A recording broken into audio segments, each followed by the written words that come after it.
বাংলাদেশের চলচ্চিত্র সাংবাদিকতা নিয়ে। বাংলাদেশের চলচ্চিত্র সাংবাদিকতার পথিকৃৎ ছিলেন ফজলুল হক, যিনি দেশের প্রথম চলচ্চিত্র বিষয়ক পত্রিকা সিনেমা প্রকাশ করেন। তিনি 1950 সালে বগুড়া থেকে সিনেমা পত্রিকাটি প্রকাশনা শুরু করেন, পরবর্তীতে যা ঢাকা থেকেও প্রকাশিত হয়। বর্তমানে আমরা যে চলচ্চিত্র সাংবাদিকতা দেখি তার পুরোটাই ফজলুল হকের হাত ধরে আসা। লুটন একরাম চলচ্চিত্র সাংবাদিকতা তার 75 বছর উদযাপন করছে এবং আজকে ফজলুল হকের প্রয়াণ দিবস। আমরা একটু অতিথি যুক্ত করে নেব। আব্দুল্লাহ জিয়াদ, উনি গবেষক এবং বিনোদন সাংবাদিক দৈনিক দিনকালের। আপনিও একটু আলোচনায় যদি যোগ দেন লুটন একরাম। আব্দুল্লাহ জিয়াদ, চলচ্চিত্র সাংবাদিকতা 75 বছর পার করছে। সেই সময়ের সাংবাদিকতা এবং এই সময়ের চলচ্চিত্র সাংবাদিকতা যদি একটু আপনি গবেষকের দৃষ্টিতে একটু বলেন, সঙ্গে সাংবাদিকের দৃষ্টিতেও। কারণ আমরা জানি যে সিনেমা পত্রিকাটির মাধ্যমে যে প্রকাশনাটা শুরু হয়েছিল, এটা মানে তুমুল জনপ্রিয় একটি পত্রিকা এবং চলচ্চিত্র সাংবাদিকতায় মানে সাধারণ যে পত্রিকা তার বাইরে এসে এরকম একটা বিশেষায়িত পত্রিকা, সেটা যে এত জনপ্রিয়তা পেয়েছিল, এখনো যার নাম আসলে করা যায় সেই জায়গা থেকে। আসলে 1950 সালে ফজলুল হক সাহেব সিনেমা পত্রিকাটি চালু করেছিলেন। সেই সময় চলচ্চিত্রের কোনো সিটি ফুটেও বাংলাদেশে ছিল না। উনি 50 সালে শুরু করার পরবর্তীতে প্রথম দশকে, অর্থাৎ 53 সালে চিত্রালী পত্রিকা বেরোলো। তারপরে 56 সালে প্রথম সবাক চলচ্চিত্র মুখোমুখোশ নির্মিত হলো। তারপরে 1968 সালে বাংলাদেশ চলচ্চিত্র সাংবাদিক সমিতি গঠিত হলো। তখন ছিল পূর্ব পাকিস্তান চলচ্চিত্র সাংবাদিক সমিতি, এরকম ইয়ে ছিল, শুরুটা হয়েছিল। তো 60-এর দশকে যেভাবে চলচ্চিত্র সাংবাদিকতা শুরু হয়েছিল, সেটা 90 দশক পর্যন্ত একচটিয়া আধিপত্য ছিল। যেমন আমাদের চিত্রালী সাবেক সম্পাদক আহমদুজ্জামান চৌধুরী খোকা ভাই, উনি 60-এর দশকে ঢাকা বিশ্ববিদ্যালয়ের শিক্ষকতা শুরু করলেন, খণ্ডকালীন শিক্ষক শুরু করলেন। কিন্তু সেই শিক্ষকতা ছেড়ে উনি চলচ্চিত্র সাংবাদিকতায় আসলেন। অর্থাৎ শিক্ষকতাকে ছেড়ে চলচ্চিত্র সাংবাদিকতা এসে এখানে উনি একটা হ্যাবক সৃষ্টি করে ফেললেন। উনি গান লিখলেন, কাহিনী লিখলেন, চিত্রনাট্য লিখলেন, সংলাপ লিখলেন, সবগুলোতে উনি সাকসেসফুল হলেন। এবং বাংলাদেশের চলচ্চিত্রে যে কালজয়ী অনেক গান, এখন বললে এখনই মানুষ নাচানাচি শুরু করে দিবে এবং বলতে থাকবে, এরকম অনেক কালজয়ী গান তিনি লিখে গেছেন। এবং অনেক ছবির কাহিনী সুপার ডুপার হিট, সেসব ছবি মানুষের মনে রাখার মতো মনে রেখেছে মানুষ, ওই সময়কার দর্শকরা, সাদা কালো যুগের দর্শকরা। তো সংলাপও ঠিক সেই রকম ছিল। তো উনি চিত্রায়িত লিখতেন বিষয় বিবেচনা, তারপরে হাওয়া থেকে পাওয়া, এইরকম অনেক ইয়ে লিখেছেন।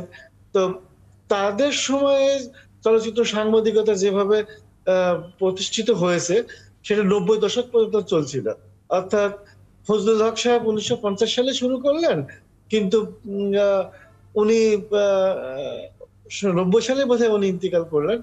তার পরবর্তীতে চলচ্চিত্র ভাটা পড়লো, সাংবাদিকতা বহুত সাংবাদিক আসলেন ইন্ডাস্ট্রিতে, কিন্তু কেউ এইভাবে ইয়ে করতে পারলেন না। একালের অবস্থা কি, মানে বর্তমান সময়ের অবস্থাটা কি?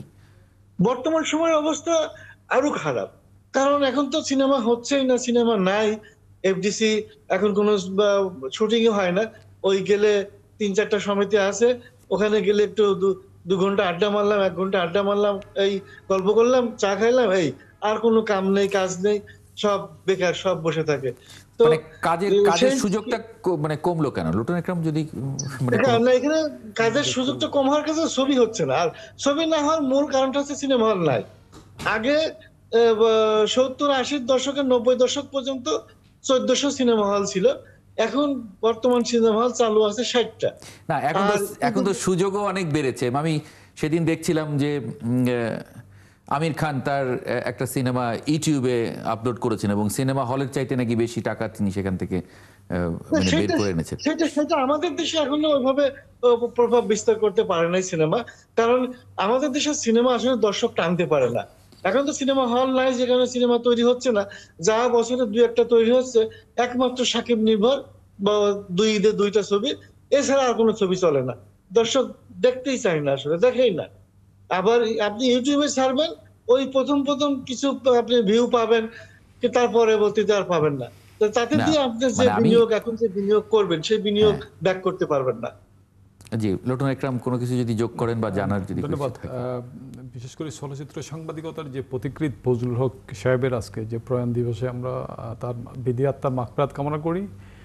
একই সঙ্গে উনি এই যে বিশেষ করে পূর্ববঙ্গের মানে চলচ্চিত্র সাংবাদিকতার যে আপনার যে হাতে কড়ি যে মানে শুরু করেছেন, এই জন্য আমি ওনার প্রতি কৃতজ্ঞতা প্রকাশ করি। উনি ওনাদের মতো ওনার পরবর্তী যে জেনারেশন, যেমন আহমদ জামান চৌধুরী সাহেবের কথা বললেন, তারপরে পূর্বানীর সম্পাদক ছিলেন এই মানে গোলাম সারোয়ার সাহেবও বেশ চলচ্চিত্র সাংবাদিক সমিতিরও কিন্তু সভাপতি ছিলেন আমি যতটুকু জানি। পরবর্তীতে উনি তো ওই চলচ্চিত্র সাংবাদিকতা থেকে মূল সাংবাদিকতা ইত্তেফাকের বার্তা সম্পাদক, যুগান্তর প্রতিষ্ঠাতা সম্পাদক, সমকালের প্রতিষ্ঠাতা সম্পাদক। তো ওনাদের মতো যে গুণী সাংবাদিক যে ফজলুল হক সাহেব, আহমদ জামান চৌধুরী সাহেব, গোলাম সারোয়ার সাহেবদের মতো সম্পাদকরা সেখানে যেভাবে মানে অবদান রেখেছেন, তারা যেভাবে তাদের কবিতা, তাদের গান, তাদের যে মেধা মনন এবং তাদের যে মানে আপনার এটা কি মানে সৃজনশীলতা দিয়ে যে এই শিল্পটাকে এগিয়ে নেওয়ার জন্য যে ভূমিকা রেখেছেন, এটা আসলে আমাদের পরবর্তী জেনারেশন এভাবে খুব একটা বেশি মানে ভূমিকা রাখতে পারেননি। মানে ওনারা যেভাবে শুরুটা করে দিয়ে গেছিলেন আমাদের সাংবাদিক যেটা, সে পরবর্তী জেনারেশন উনি যেটা বললেন, এখনকার সেই মানে অবস্থান নেই সাংবাদিকতা নেই বলতে এখানে আলটিমেটলি চলচ্চিত্রেরও তো সেই অবস্থান নেই। এখন এটা যুগের সাথে আপনার এখন যে ডিজিটাল যুগ, এখন হাতে মোবাইল, আপনার বাসায় যে সব কিছু আপনার মোবাইল কেন্দ্রিক হয়ে গেছে। এখন সিনেমা হলে মানুষ যান না। এখন আমাদের সাংবাদিকতার চলচ্চিত্রের যেরকম ম্রিয়মান অবস্থা, এবং আমাদের চলচ্চিত্র সাংবাদিকেরও সেই ক্ষেত্রে তাদেরও গুরুত্ব কমে যাচ্ছে আমাদের বিশেষ করে মানে গণমাধ্যমগুলোতে। তো আমি মানে আহ্বান করব, অনুরোধ করব, এখনো এই শিল্পটাকে কিভাবে এগিয়ে নেওয়া যায়। আমাদের তরুণ প্রজন্মের সাংবাদিকরা তাদের মেধা মনন দিয়ে পৃথিবীর উন্নত দেশগুলোতে কিভাবে সাংবাদিকরা এই চলচ্চিত্রকে আরও যুগের সাথে সময়োপযোগী করে কিভাবে সিনেমা তৈরি করে সিনেমা হলের মালিকরাও যাতে লাভবান হতে পারে, আমাদের সাংবাদিকতাও যাতে পথটা দেখানোর চেষ্টা করবেন বলে আমি আশা করব। অনেক ধন্যবাদ লটন একরাম এবং আব্দুল্লাহ জিয়াদ, আপনাদের দুজনকে যুক্ত হবার জন্য আজকে ৭১ জার্নালে। দর্শক আপনাদেরকেও ধন্যবাদ জানাচ্ছি। আগামীকাল একই সময় ৭১ জার্নাল দেখার আমন্ত্রণ জানিয়ে রাখি। সঙ্গে পাবো আশা করি।